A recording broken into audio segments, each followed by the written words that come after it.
The International Space Station's Expedition 23 crew includes a doctor, an Air Force pilot who's studying the law, an engineer, a chemistry professor who used to be an electrician, a soldier, and a paratrooper turned police officer turned spacecraft engineer. Dr. Oleg Kotov is a Russian Air Force colonel, born in Simferopol in the Crimea.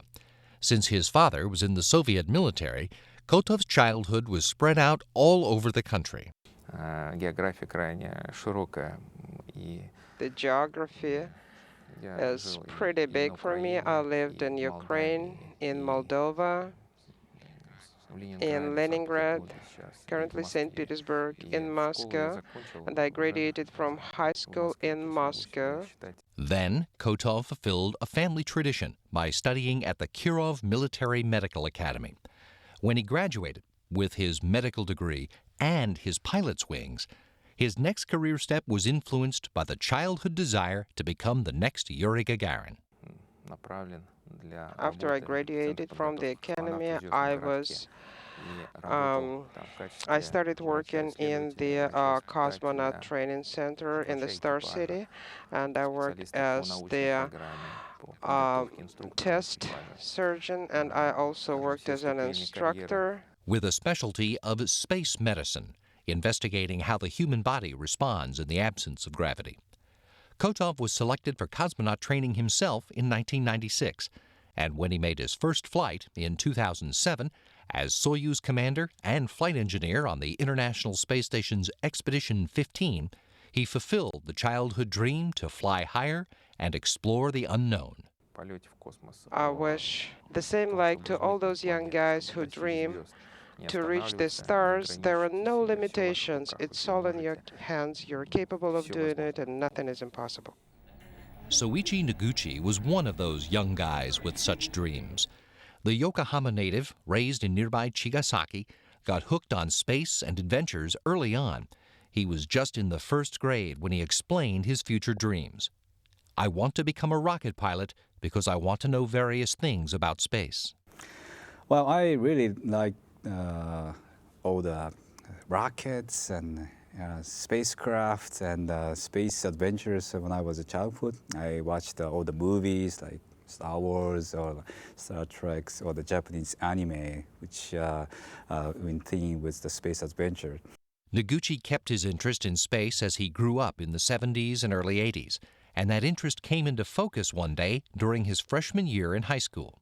I saw the space shuttle STS-1 go up on television, and I thought, wow, this is a great career, great profession. I wonder if I can be someday like a space traveler. There weren't any Japanese astronauts then, but Deguchi got his pilot's license and concentrated on space-related technology in his studies for a bachelor's and a master's degree in aeronautical engineering at the University of Tokyo. Japanese astronauts did finally fly in space during Deguchi's 5 years in private industry designing and testing aircraft engines. In 1996, the Japanese Space Agency selected him for astronaut training at NASA's Johnson Space Center in Houston. His first trip to space was on the Space Shuttle's return-to-flight mission in 2005, when he made 3 spacewalks. What we are doing is definitely motivate the young kids like I was motivated by watching the shuttle go up and pursue my scientific career. So I hope that the younger generation, by watching us in the space station, motivated and pursue their career for the science and technology. U.S. Army Colonel T.J. Creamer had a boyhood interest in science and technology, but the astronaut part came much later. He was born at Fort Huachuca, Arizona, just the first of dozens of homes for a child of the military. Well, I started bouncing around with Dad because Dad was in the Army. And to complete that thought, I think I've moved 23 times to get to Houston with his military career and my military career. By the time his parents retired and the family settled in Upper Marlboro, Maryland, Creamer was taking steps on a road that would lead to his career. In elementary, intermediate, and high school, my instructors, my teachers urged me into the math and sciences. I had a knack, I enjoyed it. They pushed me in towards the scientific realm. I'm old enough to actually have seen Neil Armstrong walk on the moon, so there's yet another spark. After finishing his bachelor's degree in chemistry at Loyola College in Baltimore while a member of the ROTC, Creamer started his Army career in the armor branch before completing Army Aviation School and being assigned as a helicopter pilot. He later earned a master's in physics at MIT and taught physics at West Point. And when he chose research and development as a secondary specialty, Creamer began receiving a new publication.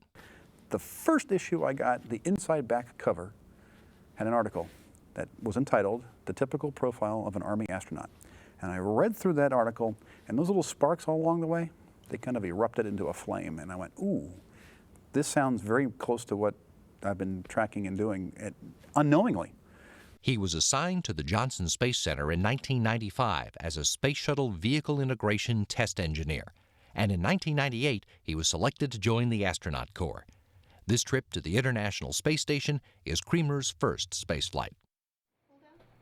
Russian Air Force Colonel Alexander Skvortsov was born in Shelkovo near Moscow because his father's job had brought the family to Star City, a town with no hospital. My father was a member of the Cosmonaut Corps, not for too long because he had health issues, but still I heard many good things about it. And the idea of space has always been very strong and strongly present in our families. Skvortsov's ambition to fly was nurtured growing up in a military family that moved from city to city and led to what he calls a pretty standard educational path. After high school in Morshansk, he completed study at the Stavropol Air Force Pilot and Navigator School, spent 7 years in the National Air Defense Force, then studied at the Military Red Banner Air Defense Academy. Skvortsov graduated the academy in 1997, the same year he was selected for the Cosmonaut Corps, and started training to fulfill his boyhood ambition. People who have this spirit that makes them strive for discoveries, for research, to go higher, to go deeper, that is something that allows us to do new things, achieve new goals. And this is what humanity is all about.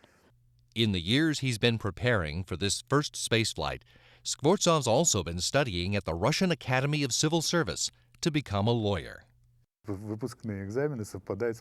My college finals coincide with the fact that I will have to fly in space, so I'll have to take a short break and I guess graduate the year after that. When we did inspections every night, Tracy Caldwell Dyson was born in Arcadia, California, and thinks of all of Southern California as her hometown. She remembers dreaming about space as a young girl, but she first thought of it as a career when she was a high school student who saw a teacher, Krista McAuliffe, prepare for her spaceflight. You start to realize that I've got something in common with this person, and if a teacher has the right stuff and a teacher's teaching me all day long, I spend more time with my teachers than I do my parents, then it became very interesting to me. Nearing graduation and unsure of what she wanted to be, Dyson took her parents' advice and made a list of things she liked: being athletic, studying science, working with tools, learning languages and cultures. When I looked at that list and then I looked at what astronauts were doing, this seemed like a pretty good match, and that was the diving board that I sprang from into college and graduate school and the path that I took. Dyson earned her bachelor's degree in chemistry at California State University at Fullerton, where she was a sprinter and long jumper on the track team while working as an electrician for her father's contracting company. She completed her doctorate in chemistry at the University of California at Davis and won a postdoctoral fellowship in environmental science before being selected as an astronaut in 1998. She made her first spaceflight on the shuttle mission that delivered the S5 truss to the International Space Station, and thinks the planet would be in better shape if more people could make that trip. You know, you take the firmest believer in not having humans in space and you launch them and you take them right in front of a window and have them look at that beautiful, plump, pink and blue planet as it turns from sunrise to sunset, and they'll change their mind. Mikhail Kornienko was born in the city of Syzran on the Volga River in western Samara, just a year before Yuri Gagarin's spaceflight changed the world. And then the space exploration was only starting, and every young boy was dreaming of being a cosmonaut. And I was not an exception, especially because my father was a rescue helicopter pilot. His father's military job took the family to Yuzhno-Uralsk, and when Kornienko was 6, his father died in a helicopter crash during a rescue. The young boy lived with his grandmother for a few years, and then joined his mother and brother in Chelyabinsk when he started the 7th grade, 1 year before he was old enough to enroll at the Young Cosmonauts School there. And I joined that school and studied for 2 years. And we were not too young anymore. We were basically young adults, and we were studying navigation. And also we were allowed to do some parachute jumping. After high school, Kornienko worked in a radio equipment plant before joining the Soviet Army and serving as a paratrooper. Then he joined the Moscow militia, or police force, while studying at the Moscow Aviation Institute.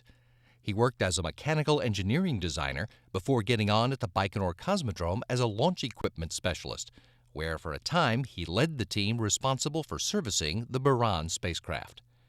Kornienko joined the Rocket Space Corporation Energia as an engineer in 1995. He was selected for the Cosmonaut Corps in 1998 and has worked as an EVA specialist while preparing for his first spaceflight. And of course we are going to colonize the planets that are close to us.